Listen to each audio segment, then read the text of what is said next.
গুৱাহাটী বিহু সন্মিলনীয়ে ইতিমধ্যে ৭৩তম বহাগ গৰকিলে।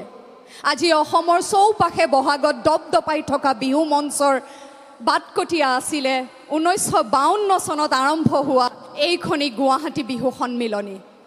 আজি হয়তো বহুকেইখন নামী দামী মঞ্চৰ দৰে আমি ইয়াতে অনুষ্ঠান পৰিৱেশন কৰিব পৰা নাই, কিন্তু অতীতৰ দৰে গুৱাহাটী বিহু সন্মিলনীয়ে অসমীয়া বিভিন্ন জাতি জনজাতিৰ কলা কৃষ্টি সংস্কৃতিৰ অনুষ্ঠান, লগতে অসমৰ থলুৱা খেল ধেমালি আৰু আৰ্থিকভাৱে যিখিনি বলে পাৰে সেই শিল্পীসকলক আমন্ত্ৰণ জনাই আপোনালোকৰ সন্মুখত বিভিন্ন সাংস্কৃতিক অনুষ্ঠান পৰিৱেশন কৰাৰ চেষ্টা কৰি আহিছে।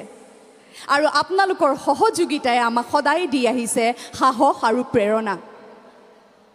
এইখন ঐতিহ্যমণ্ডিত মঞ্চক সেৱা জনাই আৰম্ভ কৰিব লৈছোঁ প্ৰতিযোগিতা। কিন্তু এইখিনিতে মই কেইটামান গুৰুত্বপূৰ্ণ কথা, আমি ধেমালি কৰিম কিন্তু কেইটামান গুৰুত্বপূৰ্ণ কথা আজি মই নকৈ থাকিব নোৱাৰোঁ। আমুকা বোলে স্পষ্টবাদী, কিন্তু এই স্পষ্টবাদিতাৰ বাবে কেতিয়াবা হয়তো সমস্যাটো পৰিছোঁ, কিন্তু কিছুমান কথা নকৈ থাকিব নোৱাৰোঁ। মই কোৱাৰ আগতে আজি বৰ সুন্দৰকৈ আমাৰ উদ্বোধক শ্ৰদ্ধাৰ ৰঞ্জিত গগৈদেৱে অকণমান কিছুমান কথা কৈ থৈ গৈছে, খুব গুৰুত্বপূৰ্ণ কথা। আচলতে খুব দুখৰ কথা, যেতিয়া বিতৰ্ক হয় বিহু সম্ৰাজ্ঞী প্ৰতিযোগিতাক লৈ, বিতৰ্ক হয় তেতিয়া কষ্ট পাওঁ, দুখ পাওঁ। এইবাৰ মই খুব ওচৰৰ পৰা জড়িত হৈ পৰিছিলোঁ বিহু সম্ৰাজ্ঞী সমিতিৰ লগত। সদস্যসকলে মোকো মাতি আনি বিচাৰকৰ যেতিয়া আমি আলোচনা কৰিছিলোঁ কাক আমন্ত্ৰণ জনাম কি কৰিম, তেতিয়া মোকো ৰাখিছিলে সেই আলোচনাত। তেতিয়াই মই তেওঁলোকৰ মাজত এক ভয়ৰ অনুমান কৰিছিলোঁ। আনন্দৰ এক উৎসৱ জাতীয় উৎসৱ, এই মঞ্চ বিহু আৰম্ভ কৰিছিলে পুৰুধা ব্যক্তি কেইগৰাকীয়ে ১৯৫২ চনত। কিয়? যাতে আমি চহৰীয়া অসমীয়াসকলে সুন্দৰকৈ একেলগে বিহুৰ যি স্বকীয় ভাৱ, যি স্বকীয় আমেজ, সেইখিনি যাতে আমি সকলোৱে এনেকৈ চহৰৰ এখন খেলপথাৰত একেলগে বহি উদযাপন কৰিব পাৰোঁ, উপভোগ কৰিব পাৰোঁ, একেলগে বিহু মাৰিব পাৰোঁ। কিন্তু এইবাৰ যেতিয়া মই সমিতিৰ সদস্যসকলৰ মাজত ভয় দেখিলোঁ, ইমান ভয় যে কি হ'ব, প্ৰতিযোগিতাত বিতৰ্ক হ'ব নেকি, কিবা খেলি মেলি হ'ব নেকি। বিচাৰকসকলৰ যেতিয়া নাম আমি ল'লোঁ, ফোন কৰি পেলাই সদস্যসকলে কৈছে, দাদা বা বাইদেউ আপোনালোকে কিন্তু এইটো গোপনে ৰাখিব দেই যে আপোনালোকক আমি বিহু সম্ৰাজ্ঞী প্ৰতিযোগিতাৰ বিচাৰক হিচাপে আমন্ত্ৰণ জনাইছোঁ। এইখিনি কথা খুব গুৰুত্বপূৰ্ণ, মই সকলোৱে আপোনালোকে শুনাটো বিচাৰোঁ, কিয়নো এখন প্ৰতিযোগিতাত জড়িত হৈ থাকে চাৰিটা দিশ, আৰু সেয়া হৈছে উদ্যোক্তাসকল, প্ৰতিযোগীসকল, বিচাৰক আৰু দৰ্শক মণ্ডলী, আৰু আজিকালি সংযোজিত হৈছে সংবাদ মাধ্যম মেডিয়া। যেতিয়া বিহু সম্ৰাজ্ঞীক লৈ বিতৰ্ক হয় খুব দুখ লাগে।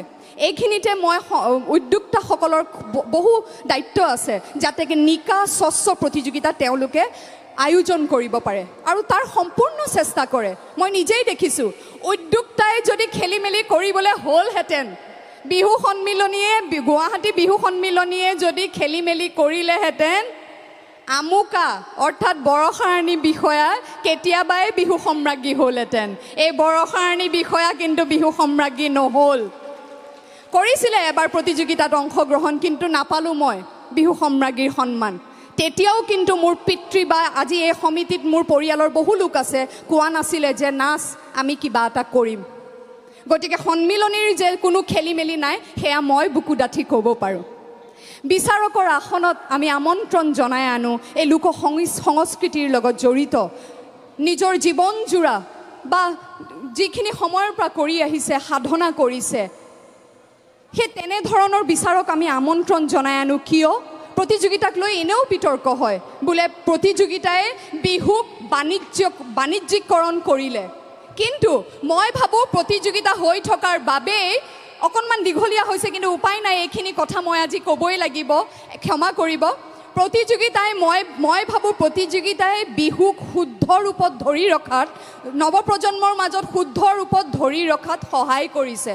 কিয়নো ইয়াতে যেতিয়া প্ৰতিযোগীসকলে নাচ পৰিৱেশন কৰে, বিচাৰকসকলে চাই থাকে যে সেই নাচ একেবাৰে শুদ্ধ ৰূপত, কোনেও ক'ব নোৱাৰে বিহুৰ আচলতে একেবাৰে পুৰণি ৰূপটো কি, কিন্তু যেনেকৈ চলি আহিছে এটা প্ৰজন্মৰ পৰা আনটো প্ৰজন্মলৈ যেনেকৈ আগবাঢ়ি আহিছে সময়ৰ সোঁতত তেনেকৈ আমি ধৰি ৰাখিবলৈ চেষ্টা কৰিছোঁ। গতিকে বিচাৰকৰ আসনত যিসকল ব্যক্তি উপবিষ্ট হয় তেওঁলোকৰ দায়িত্ব আছে জাতিৰ প্ৰতি। গতিকে কোনো প্ৰতিযোগীয়ে যদি তেনেকুৱা কিবা অপচেষ্টা কৰিছে যে এইখিনি আগবঢ়াইছোঁ মোক বিহু সম্ৰাজ্ঞীৰ সন্মানটো দিব, আৰু তেনেকুৱা যদি কোনোবা বিচাৰকে, মই ক্ষমা খুজিছোঁ, মই কৰিছে বুলি ক'ব খোজা নাই, যদি কৰিছে তেনেহ'লে তেওঁ জাতিক অপমান কৰিছে, জাতিক ধ্বংস কৰাৰ বা সংস্কৃতিক ধ্বংস কৰাৰ এক বাট মুকলি কৰি দিছে। তাৰ পিছতে আহোঁ মই প্ৰতিযোগীৰ কথালৈ। আছে প্ৰতিযোগী বা প্ৰতিযোগীৰ অভিভাৱকৰ কথালৈ। গোটেই বছৰটো মনত নাথাকে, কিন্তু বিহুৰ আগে আগে হঠাৎ ফোন আহে, আমুকাৰ ছোৱালীয়ে যোগদান কৰিব দেই, নেলাগে মোক তেনেকুৱা শুভাকাংক্ষী যিয়ে বছৰটো খবৰ নলয় কিন্তু বিহু সম্ৰাজ্ঞীৰ দুদিন আগতে মোলৈ ফোন কৰে বা বিচাৰকসকললৈ ফোন কৰে। আছে, নোহোৱা নহয়। গতিকে মই সেই অভিভাৱকসকলক সুধিব বিচাৰোঁ যে আপোনালোকে কেনেধৰণৰ সন্তান আচলতে তুলিব বিচাৰিছে, সমাজৰ কেনে এগৰাকী নাগৰিক তুলিব বিচাৰিছে?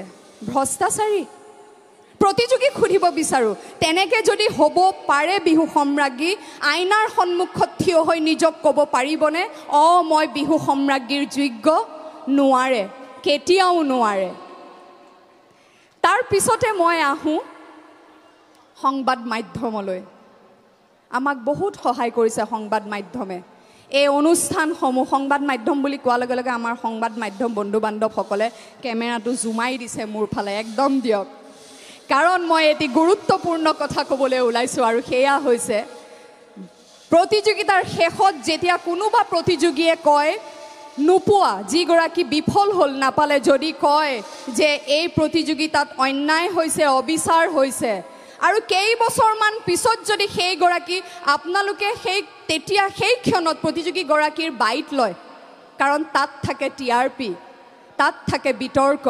কিন্তু সেই প্ৰতিযোগীগৰাকীয়ে যদি কেইবছৰমান পিছত বিহু সম্ৰাজ্ঞীৰ উপাধি লাভ কৰে, তেতিয়া আপোনালোকে প্ৰশ্ন কৰেনে যে আপুনি সঁচাকৈ নিকা স্বচ্ছভাৱে বিহু সম্ৰাজ্ঞী পালে নে এইবাৰ আপুনিও অপচেষ্টা কৰিলে বিহু সম্ৰাজ্ঞী হ'বলৈ? কৰিব, তেতিয়াহে আচল কথা ৰাইজে গম পাব। এইখিনিকে কৈ ভাগৰে লাগিলে পায়, কিন্তু এয়া মনৰ কথা, এগৰাকী অসমীয়াৰ অন্তৰৰ দুখৰ কথা, যিগৰাকী অসমীয়াই এইখন মঞ্চতে, এইখন খেলপথাৰতে চকু মেলিয়ে বিহু মানে কি শিকিছিলে। যদি মঞ্চ বিহু জীয়াই থাকিবলৈ হয় আৰু এই মঞ্চত প্ৰতিযোগিতাসমূহ জীয়াই থাকিবলৈ হয়, তেতিয়াহ'লে দায়িত্ব কেৱল সন্মিলনী বিচাৰক বা প্ৰতিযোগীৰে নহয়, দায়িত্ব দৰ্শকেও ল'ব লাগিব, দায়িত্ব সংবাদ মাধ্যমেও ল'ব লাগিব। গতিকে দীঘলীয়া নকৰি এইখিনিতে আৰম্ভ কৰিবলৈ লৈছোঁ বিহু সম্ৰাজ্ঞী 2024ৰ প্ৰতিযোগিতা। এজাউৰি হাত চাপৰি এইখিনিতে মই বিচাৰিছোঁ ৰাইজৰ পৰা। আৰু খুব ভাল লাগিছে, আজি আমাৰ ইয়াতে কোনো তাৰকা শিল্পী নাই গীত পৰিৱেশন কৰিবলৈ। আহিছিলে সুকণ্ঠী গায়িকা অভিশ্ৰুতি বেজবৰুৱা, কিন্তু এই যে মই দৰ্শকৰ সমাগম দেখিছোঁ, এয়া হৈছে বিহু সম্ৰাজ্ঞী আৰু গুৱাহাটী বিহু সন্মিলনীৰ প্ৰতি থকা আপোনালোকৰ মৰম আৰু আদৰ। পুনৰবাৰ সকলোলৈ ৰঙালী বিহুৰ হিয়া ভৰা শুভেচ্ছা জ্ঞাপন কৰি এইখিনিতে মই বিহু সম্ৰাজ্ঞীৰ নিয়মাৱলীখিনি আপোনালোকক পঢ়ি শুনাব বিচাৰিছোঁ। প্ৰতিগৰাকী প্ৰতিযোগীয়ে নিভাজ অসমীয়া সাজপাৰ আৰু বিহু নাচৰ লগত সংগতি ৰাখি অলংকাৰ পৰিধান কৰিব লাগিব। গলপতাৰ পৰিধান অপ্ৰয়োজনীয়। প্ৰতিগৰাকী প্ৰতিযোগীয়ে তথা সহযোগী শিল্পীৰ ক্ষেত্ৰত কোনো ধৰণৰ কৃত্ৰিমতা গ্ৰহণযোগ্য নহ'ব। প্ৰতিযোগিতা চলি থকা সময়ত প্ৰতিযোগীৰ সহশিল্পীসকলৰ বিকৃত চিঞৰ বাখৰ অমাৰ্জনীয়। প্ৰতিগৰাকী প্ৰতিযোগীৰ নাচ পৰিৱেশনৰ শেষ হোৱাৰ পাছত বিচাৰক মণ্ডলীয়ে দুটা প্ৰশ্নৰ সন্মুখীন হ'ব লাগিব। প্ৰশ্নসমূহ বিহুৰ লগত জড়িত হোৱাটো বাধ্যতামূলক। প্ৰতিগৰাকী প্ৰতিযোগীৰ সহশিল্পীৰ সংখ্যা 8জনকৈ বেছি হ'ব নোৱাৰিব। প্ৰাকৃতিক দুৰ্যোগ, শব্দ, মঞ্চ আৰু পোহৰৰ বাবে কোনো ধৰণৰ আপত্তি গ্ৰহণযোগ্য নহ'ব। প্ৰত্যেকটো দলে নিয়মানুৱৰ্তিতা আৰু শৃংখলাবদ্ধতা মানি চলাটো কৰ্তব্য আৰু ইয়াক প্ৰতিযোগিতাৰ অংশ হিচাপে গণ্য কৰা হ'ব প্ৰতিযোগিতা সমিতিৰ পৰা কোনো ধৰণৰ বাদ্যযন্ত্ৰ যোগান ধৰা নহ'ব কোনো বিশেষ কাৰণত প্ৰতিযোগিতা সাময়িকভাৱে স্থগিতকৰণৰ অধিকাৰ পৰিচালনা সমিতিৰ ওপৰত ন্যস্ত থাকিব প্ৰতিযোগিতাৰ অন্তত ফলাফলসমূহ ঘোষণা কৰা হ'ব আৰু সকলো প্ৰতিযোগী সেই সময়ত উপস্থিত থকাটো বাঞ্ছনীয় বিচাৰক মণ্ডলীৰ সিদ্ধান্তই ফলাফলৰ চূড়ান্ত সিদ্ধান্ত হিচাপে বিবেচিত হ'ব প্ৰয়োজন বোধে এই ফলাফলৰ ওপৰত পৰিচালনা সমিতিৰ সম্পাদকে সিদ্ধান্ত গ্ৰহণ কৰিব পাৰিব বিচাৰক মণ্ডলীৰ ফলাফল আৰু সংখ্যা তালিকা পৰিচালনা সমিতিৰ হাতত অৰ্পণ কৰিব লাগিব প্ৰতিযোগিতাৰ অন্তত বিচাৰকৰ ফলাফলক লৈ কোনোবা প্ৰতিযোগীয়ে অসন্তুষ্ট